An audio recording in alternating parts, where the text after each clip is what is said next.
penentuan kali kedua.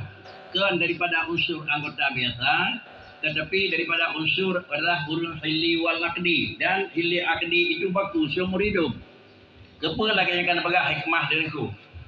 Kemudian Hanalam disampaikan lidinku Rais Am, apakah memang 5 tahun 3 baku atau memang dia 2 kali periode 5 baru baku?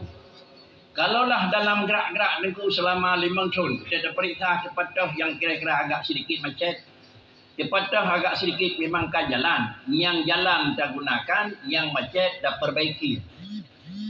Hana mungkin bandung ji kira-kira mulus dan hana mungkin bandung ji kira-kira nak rindangan. Tetapi memang pergerakan-pergerakan yang kena menyopih medema BBO tepat yang cara sesuai diperbaiki adalah dengan alamnya dengannya. Medema kelemahan batun pertama perjalanan dengku dengan medema kelemahan batun pertama periode ni berarti sudah selang 6 tahun.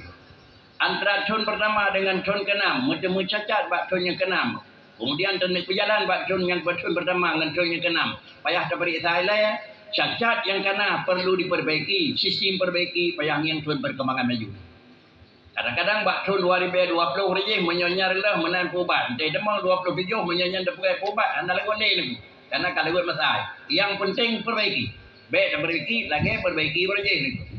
Beda rejeh ni ko. Antai ka butuh tutu bak pinang dekau. Punya jenon te butuh tutu teman ni pegat ni ko. Menyome bak pinang kat hal lepas ring ni ko.